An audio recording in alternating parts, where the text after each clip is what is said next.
So we've been digging into how do you nail down the two things are causally related in the social sciences. And in doing that, I mentioned this idea of spuriousness. And I'd like to talk a little bit more about that. And then I'll then talk about how social scientists try to get around this problem of spuriousness to be able to demonstrate causality. So if you recall, there are arguably, four conditions required to be able to make a claim that two things are causally related, right? One is that there should be a pattern of some kind, an association between two variables. Maybe that's a difference between groups, maybe that's a correlation, but there should be something that we can point to say that's evidence that these things are causally linked. Secondly, we should have time order, right, where our cause is preceding the effect, because we generally assume that that's how the universe works, that things happen and they have effects on things in the future. We should be able to tell a story about how that causal relationship works. There should be a causal mechanism that we can point to that links those two things together. And then lastly, we should be able to establish that the pattern we're interested in is not spurious. What that means is that it's not the result of some other thing that's driving that pattern. And that's really tricky. And it's tricky because the way that variables can work together and relationships can occur is kind of messy. So I've got a couple different scenarios. I'm going to use X to mean my independent variable, which is the thing that's doing the causing. The thing I'm interested in is my explanation. And then Y is my dependent variable, the thing that is being caused, the thing that I'm trying to explain. And so in a simple story, the story that we think that we have when we make a claim about causality, we can draw a link and say there is an arrow or a causal relationship between X and Y. And there are other things out there in the world, like Z, and we'll just have Z stand in for all the other stuff in the world. And it's not driving that relationship, that X holds up, continues to have an effect on Y, even though Z exists out there in the world, and we've taken that into consideration. That's what we're claiming, right? That's the ceteris paribus claim about causality. This is how things work. I'll give you an example. Folks who study comparative politics have long wondered if GDP per capita, basically how wealthy countries are, causes countries to become democratic, right? If there's a causal relationship there. There might be other things that we might want to take into consideration that would have an effect on that. Population density maybe, but even if we take those other things into consideration, is there still a relationship linking GDP per capita and democracy? One of the reasons why it's so difficult to nail that down is that the world can be really messy, and it can maybe be that causal chain between countries getting wealthier and becoming more democratic actually gets tied into something else. So it could be that, and this will be sort of the second of those non-spurious complex scenarios, the GDP per capita going up causes an investment in education, right? And so what we're seeing is literacy rates go up.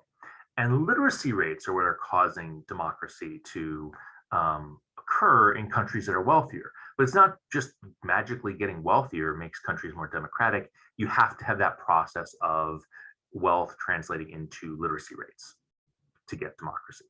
That's a more complex story, but maybe it still works. We could flip it around a little bit and say literacy rates, investments in education, make your workforce more productive, workforces being more productive, create greater GDP per capita, which then causes democracy. And maybe that's fine, right? Maybe in that story, literacy rates are one pathway of getting to democracy by way of rising GDP per capita, but you could maybe get to rising GDP per capita some other way. It's a little messy, a little bit different, but it might be important to tease out which of those stories is actually true, because it would tell you whether or not simply dropping money into countries to make them wealthier would cause democracy, or whether dropping teachers into countries to teach kids how to read would make them more likely to be democracies. And that's something you'd have to disentangle from those two different stories. We could have situations that are just out and out spurious, that we think that there's a relationship between X, GDP per capita, and Y, democracy. But in reality, even though we see those things move together, what's happening is that literacy rates are making countries more democratic. and literacy rates are contributing to the rise in GDP per capita. So we see these things moving together, but they're not actually linked. Another sort of famous example of this is that ice cream sales tend to correlate with drownings. But nobody makes the case that well, I shouldn't say nobody. Most people wouldn't say that ice cream causes drownings. What they would say is there's some other factor that's driving ice cream sales, like when it's really hot out. And there's a factor that's driving more people to the pool and thus increasing the probability that a share of folks will drown. And this factor is the same. It's that on hot days, people buy ice cream and people go to the pool. And that's why we see this pattern, not because they're causally linked, they're actually spuriously linked by way of hot days. Okay, so it could actually be that we've got the relationship backwards. It could be, in our back to our democracy and GDP example, that we see a pattern, we see a relationship between these two things, but it's actually that democracy is really conducive to countries getting wealthier. And so becoming a democracy means that in the next couple of years, you're going to see GDP rise significantly. And that's why we see this pattern. That's a possibility. Or there's another scenario where literacy rates are causing democracy, and GDP per capita has absolutely nothing to do with it. That we think it does, but it doesn't. It was just a fluke. They're not correlated in any way, not even linked to literacy rates. It's just a side thing that has no bearing on anything, but we've convinced ourselves matters. And ruling out which of those scenarios is happening for every possible variable that could theoretically be relevant is really hard to do. We can do some of it sort of just sitting and sort of brainstorming, but not all of it. And so social scientists have come up with a couple different strategies to try to rule out spurious relationships and demonstrate that the causal relationship that they're interested in is non-spurious.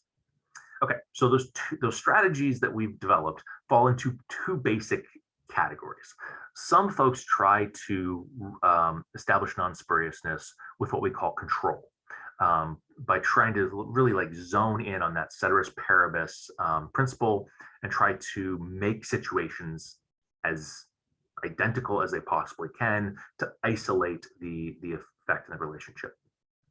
Right. And so if you paid attention when Angela Harrison Erlacher gave a presentation on testing to establish discrimination in housing situations, you might have noted that she spent a lot of time talking about making sure that two situations were completely different or completely identical, and the only difference was the thing that she was controlling, right? That she was varying the race or the gender or the national origin of the tester.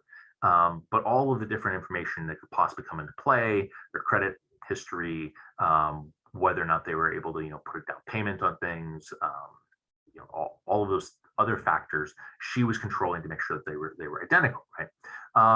We can do that through statistical techniques. One of the reasons why regression gets such wide use in the social sciences is it allows us to add in lots and lots of different variables to see how they affect a causal relationship, to see if things hold up when we're controlling for other factors.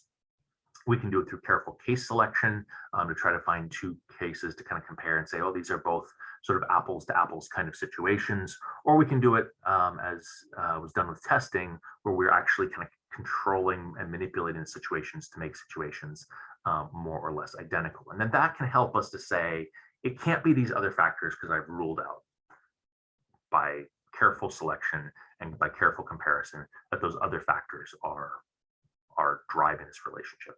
And that can work, and we'll talk about tools for doing that. But even under the best of circumstances, you're never going to rule out every possible explanation. It's always possible there's something out there that you didn't think about. And this is really a frustrating thing, I think, for most social scientists, is that they get an idea, they do a bunch of research, they try to rule out that it's not a spurious relationship, and they show up at a conference and present the results, and someone in the back of the room who's been thinking about the same problem for a long time raises their hand and says, yeah, but what about this other factor? And all of a sudden you're like, of course, like that could very easily explain this pattern I've been seeing. And until I go and get the data and collect and figure out if that's actually driving it, I can no longer make my claim that I've found a causal relationship, that it's now very possible it's spurious. It happens very frequently. Um, okay, so control can work, but we never can get everything. We're always at risk of finding some other factor we didn't take into consideration. And so your second strategy is experimental randomization. And that's where we use properties of random assignment, creating two groups where we randomly assign people to those groups and can use the statistical probabilities about how randomness works to be able to say these groups are now identical, mostly. That we should have roughly the same proportion of men and women. We should have roughly the same age distribution. We should have roughly the same racial demographic patterns, right? That on any possible variable that you decide to look at, two groups that are randomly assigned are going to be more or less pretty close to each other. There's random sampling variation. Most of the time, that random sampling variation is very small. Occasionally, it's not very small. Occasionally, we get weird and funky things happening with random assignment. We're going to dig in and look at random assignment in greater detail. But one of the nice things about using experimental randomization and creating two groups through random selection is that you're able to say there's a lot of things out there that I haven't thought about, or maybe I can't even get data on.